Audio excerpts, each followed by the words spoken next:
surgido reacciones a la postura anunciada por el Vaticano de negar la bendición a los matrimonios entre personas del mismo sexo y calificar la homosexualidad como un pecado. Estamos hablando de las uniones. El grupo Catholics for Choice criticó la declaración de la Santa Sede difundida este lunes. Describió como un acto de profunda crueldad el invalidar a las familias de la comunidad LGBTQ. Además, dijeron que esta decisión refleja la intención de levantar muros que dividen a las familias en lugar de crear puentes entre todas las personas. Así que este lunes el Vaticano niega la bendición de las uniones entre homosexuales en una declaración además que ha quedado probada por el Papa Francisco. La Santa Sede también se refirió a la homosexualidad como una elección y señaló textualmente que la bendición de las uniones homosexuales no puede considerarse lícita. Ha habido discrepancia entre las palabras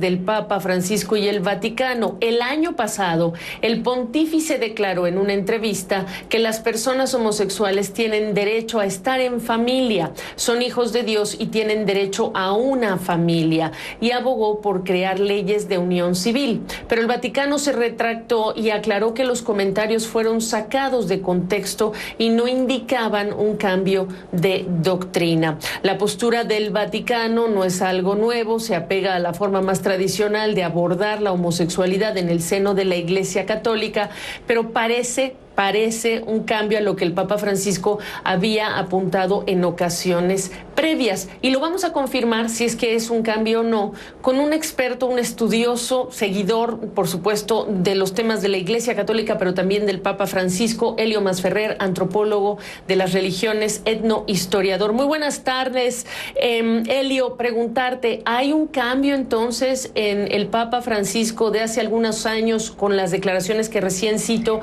y lo que ha sucedido el día de hoy?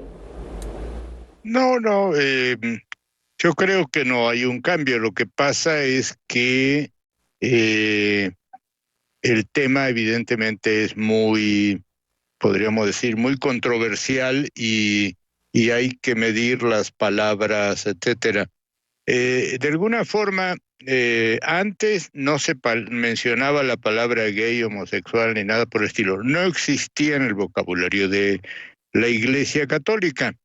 Sí estaba una condena clara a los comportamientos homosexuales en el nuevo catecismo de la Iglesia Católica. Se aprobó en 1992 por Ratzinger, que en ese momento era el de la Congregación por la Doctrina de la Fe, y Juan Pablo II. El Papa Francisco habla de los gay por primera vez en aquella famosa, regresando del viaje de Brasil a Roma, dice él, ¿quién soy yo para juzgar a los gays? Y ahí cambia de alguna manera la actitud del Papa y del Vaticano. Sin embargo, siguen los textos iguales. Entonces, la jugada de Francisco ahora dice que las personas LGTBQ más tienen derecho a tener una familia, pero entonces hay un sacerdote en la ciudad de Ushuaia, en Argentina, que bendijo un matrimonio entre una mujer trans y un hombre. Entonces, esto la Iglesia Católica no lo aceptó, etcétera. Y hay toda una ofensiva del clero conservador, particularmente de los Estados Unidos, que están de alguna manera manejando esto en términos incluso en la política nacional de los Estados Unidos. Entonces, lo que dice el Vaticano es, yo no aprobé las uniones de personas del mismo sexo ante la estructura jurídica de la Iglesia. Esto es lo que hay que entender. Entonces, no, sí, pero simultáneamente no dice que no tengan que tener una familia y lo siguen manteniendo, y además dice que tienen derecho a una unión civil, no a una unión consagrada por la Iglesia Católica. Y le agrega otra frase más ahí, Gabriela, que eso no afecta no solo a los colectivos LGTBQ, sino también a los héteros. Dice el hecho que una persona viva con otra persona y que no esté esto refrendado por el sacramento del matrimonio, eso no es un comportamiento que la Iglesia avale. O sea, se está refiriendo a las uniones libres que pueden ser entre parejas del mismo sexo o de distintos sexos. Sí. Entonces, lo único que está haciendo es reafirmando el matrimonio. Perdón, Gabriela, sí.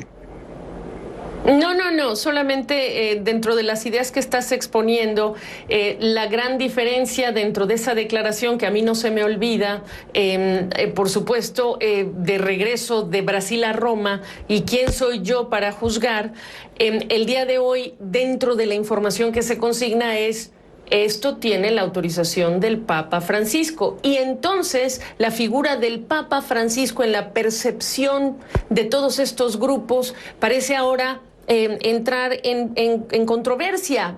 Había una expectativa por lo que se había declarado y ahora hay otra de quienes habían entendido la situación diferente.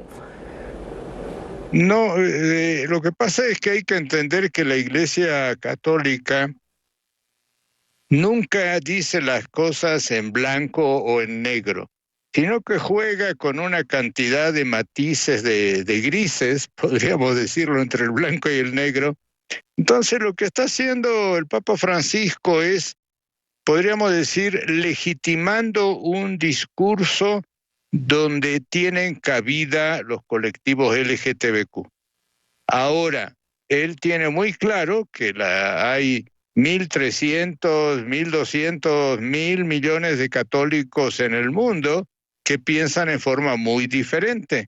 Entonces, lo que quiere hacer Francisco es que cambie la Iglesia, pero tampoco se puede estar dejando fuera a estos sectores muy conservadores, muy homofóbicos, etcétera, y que incluso están contra las uniones libres que puedan tener personas heteros, ¿no? Entonces, lo que está haciendo el Papa Francisco es moviendo el elefante. Así, o sea, esto es lo que hay que entender. Claro, los colectivos LGTBQ piensan en muchos casos en su realidad más inmediata, que pueden ser países de algunos países de América Latina, como México, Argentina, o Estados Unidos, Canadá, o ciertos países europeos, la mayoría, que son muy abiertos a este tipo de uniones, pero también hay otros países mismos de América Latina, África, etcétera, que son muy conservadores. Entonces, el Papa se mueve tratando de jugar con todos los segmentos que hay dentro de la Iglesia para hacer que vaya procesando la aceptación de los colectivos LGBTQ, pero sin romper, sin romper la unidad de la Iglesia. Y hay sectores que quieren romper la unidad de la Iglesia, incluso hay sectores conservadores católicos que dicen que quieren excomulgar al Papa por las cosas que anda diciendo y entonces hacer un cisma dentro de la Iglesia Católica. Entonces tiene que estar ahí como hablando en términos de fútbol, como un portero que está bien, que no sabe de dónde viene el balón. Entiendo. Elio Masferrer, qué bueno tenerte para que nos pongas en perspectiva lo que ha sucedido el día de hoy y también en el contexto de la figura de quién es el Papa Francisco. Elio Masferrer es antropólogo de las religiones, etnohistoriador. Gracias. Muchas gracias, Gabriela, y seguimos en contacto.